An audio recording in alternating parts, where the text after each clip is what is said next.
ऐसा ये प्रमेय का वक्तव्य हम कर सकते हैं।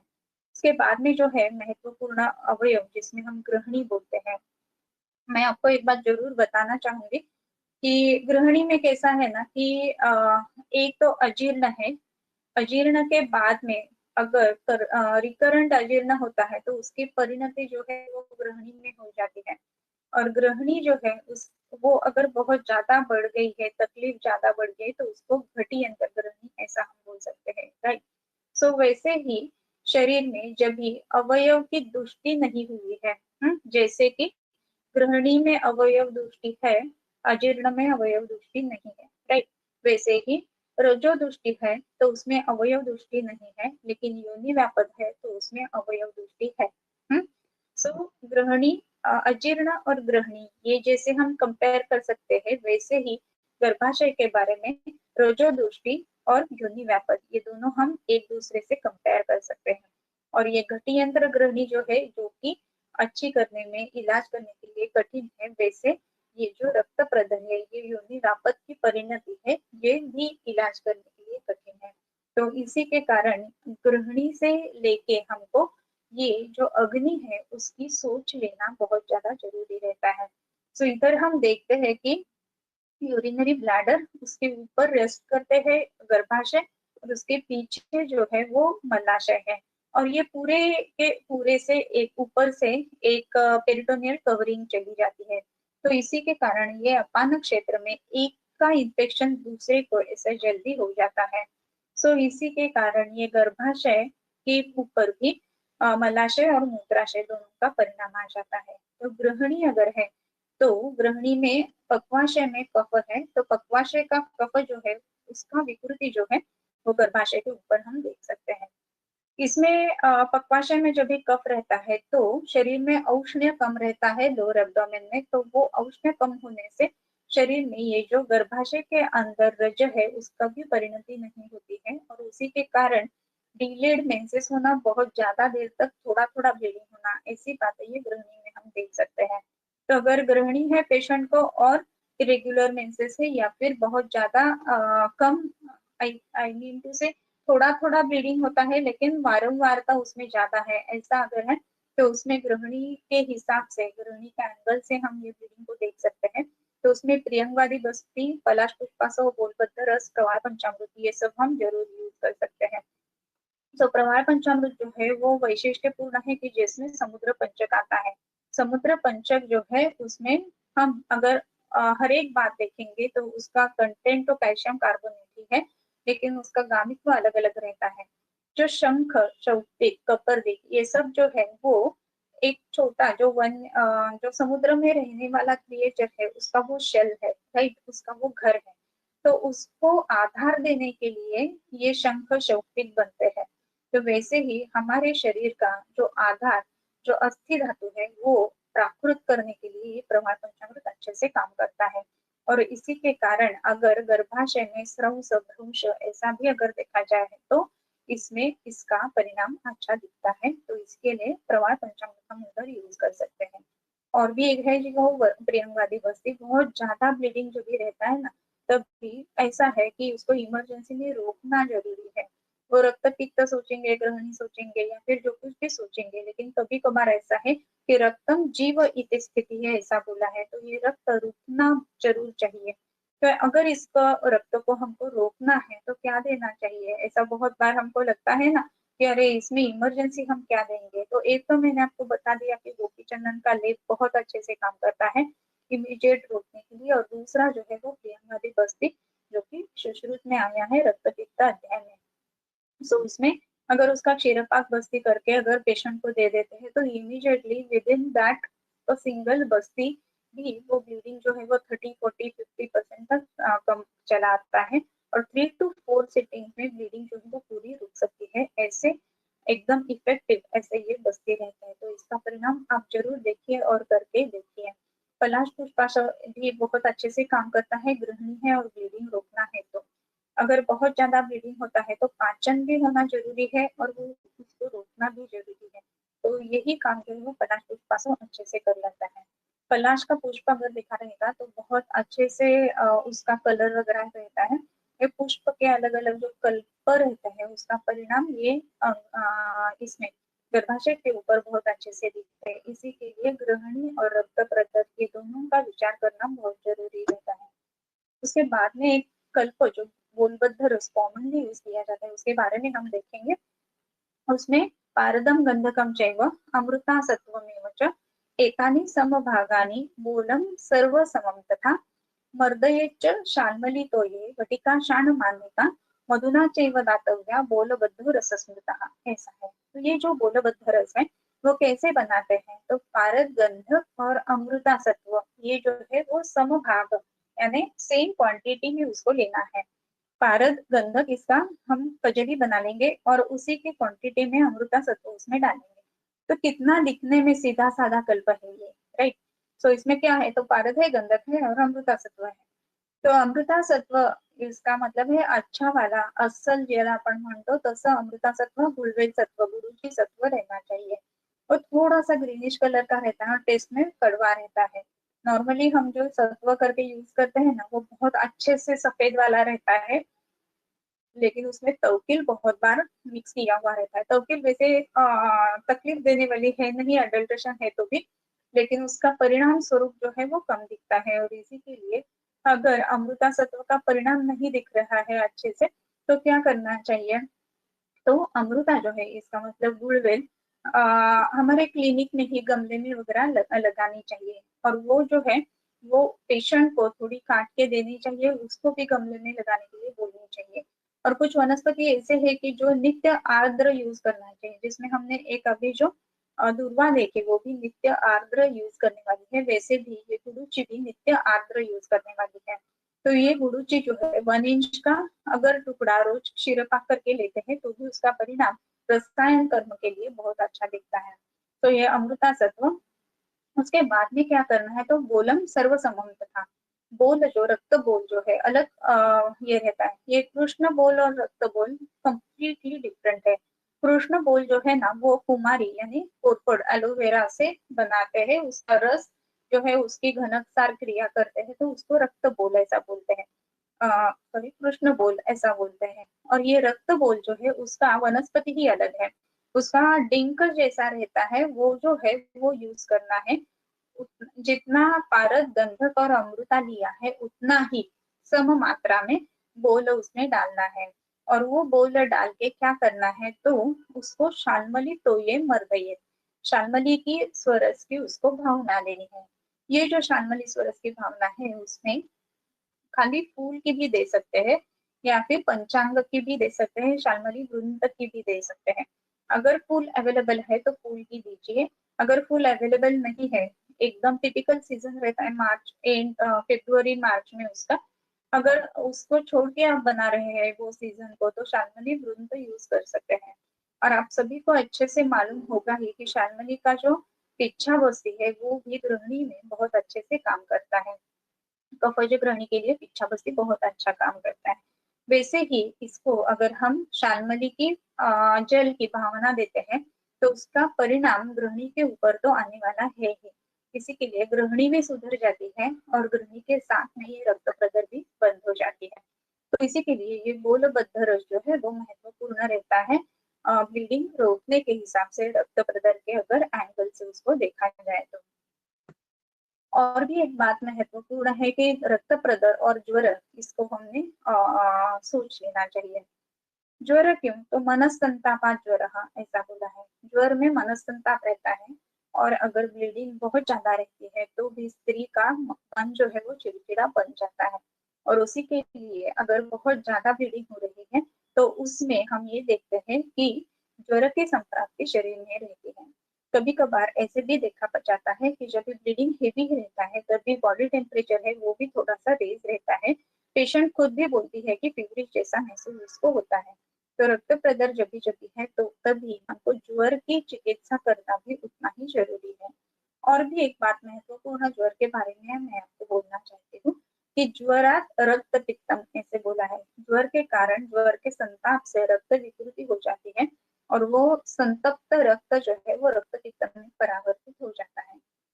तो ये ज्वर के कारण अगर रक्त पित्त हो रहा है तो ये अधोघ रक्तपित्त, ज्वर और रक्त प्रदर, इसका हमको तीनों एंगल से विचार करना, सोचना बहुत ज्यादा जरूरी रहता है। और इसी के कारण अगर ऐसा है कि पीरियड्स के दरम्यान बहुत हेवी ब्लीडिंग हो रहा है, विथ क्लॉट्स ब्लीडिंग हो रहा है, दूसरी बात है चिड़चिड़ापन बहुत ज्यादा हो रहा है, और बॉडी टेम्परेचर भी थोड़ा ज्यादा लगता है, अगर ऐसा है तो इसमें वात पित्त ज्वर का जो दवा है बताया है, तो उसका बहुत ज्यादा परिणाम अच्छा दिखता है।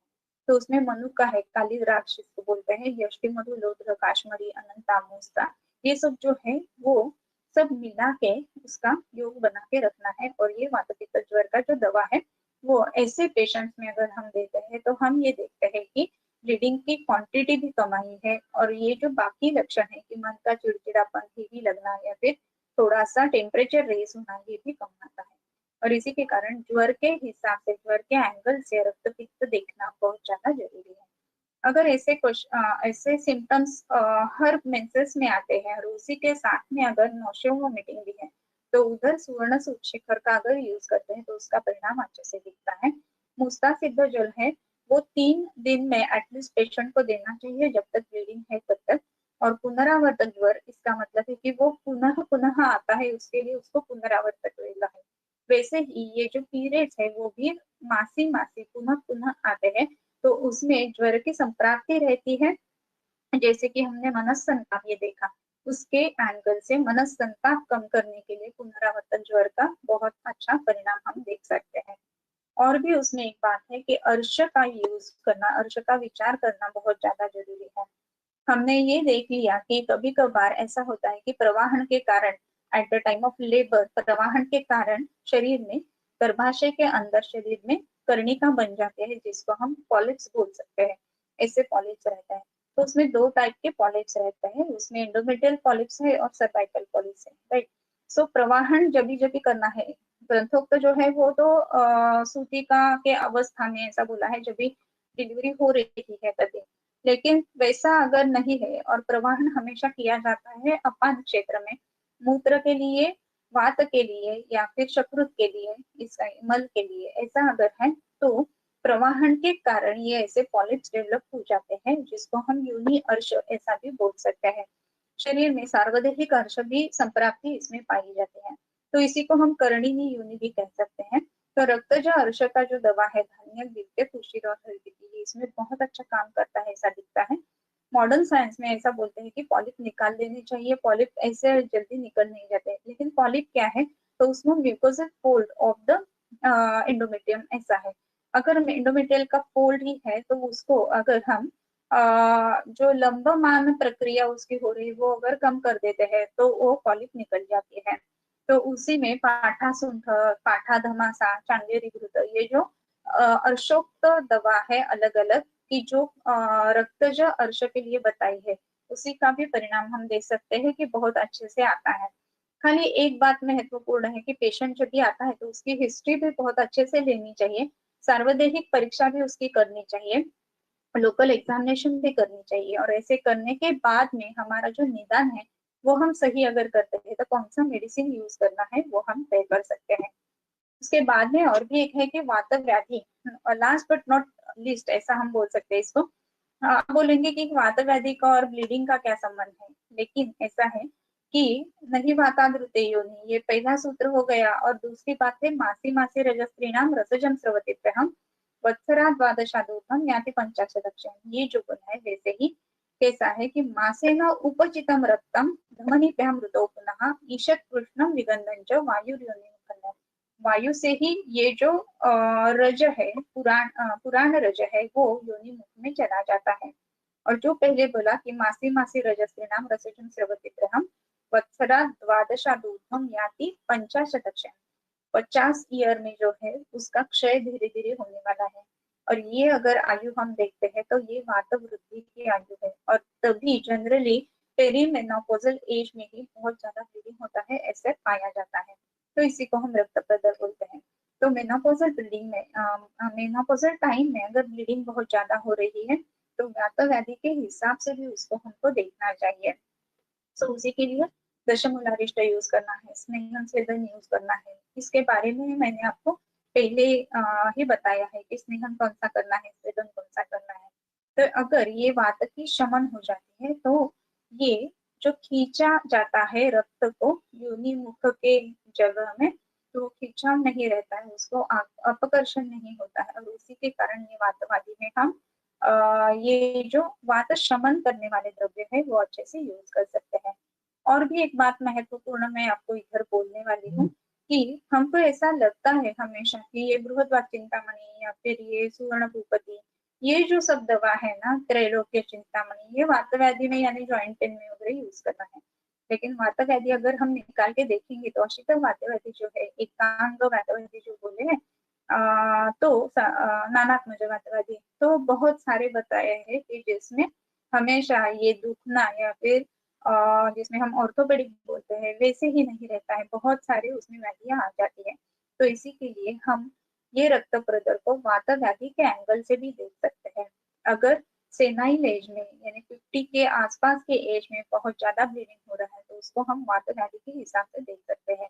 तो अगर ऐसा है तो बृहद्वात चिंतामणि, त्रैलोक्य चिंतामणि, ये भी दवा हम दोनों तरफ से, इसका मतलब है रसायन चिकित्सा करने के लिए और वात शमन करने के लिए, दोनों के लिए अच्छे से काम कर सकते हैं। रक्त प्रदर और उन्माद ये भी बहुत महत्वपूर्ण है। उन्माद के हिसाब से हमको रक्त प्रदर को भी देख सकते हैं। कभी कभार कैसा है कि योषापस्मार जैसे बोला है, वैसे ही गर्भाशय उन्माद ऐसा हम इसको बोल सकते हैं स्थान भेद से। सो गर्भाशय को मालूम ही नहीं है कि 3 दिन तक स्रवना है, उसके बाद में अपने आप रुक जाना है। अगर वो रुकता ही नहीं है, और कभी कभार ऐसा होता है कि 2-2 3-3 महीने वो पीरियड जो है वो आते ही नहीं है, और जब भी आते हैं तो रुकने का नाम नहीं लेते हैं, ऐसा अगर है तो उसमें गर्भाशय का उन्माद ऐसा हम बोल सकते हैं। उन्माद क्या है कि उन्मनः उन्मादः, मन जो है, जो इंद्रिय है वो कंट्रोल में नहीं है, उसको हम उन्माद बोलते हैं, बराबर। मन है एक इंद्रिय है, वैसे ही गर्भाशय भी एक इंद्रिय है जो कि कर्मेंद्रिय है, बराबर है। तो ये एक कर्मेंद्रिय ऐसा है जो पृथ्वी महाभूत का कर्मेंद्रिय बताया है। वाक, पानी, पाद, पायु और उपस्थ ऐसा है। तो ये जो है, ये उपस्थ जो है, उपस्थ कर्मेंद्रिय है। और ये उपस्थ कर्मेंद्रिय होने के कारण अगर इंद्रिय विकृति है, इंद्रिय कंट्रोल में नहीं हो रहा है, तो उसमें उन्माद जैसा हम सोच सकते हैं, विचार कर सकते हैं और उसमें दवा दे सकते हैं।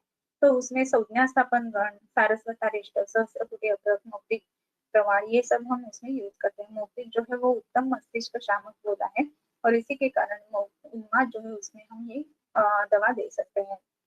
इसमें हम ऐसा देखते हैं पेशेंट कैसे प्रेजेंट होती है अगर रक्त प्रदर है और उन्माद भी है तो।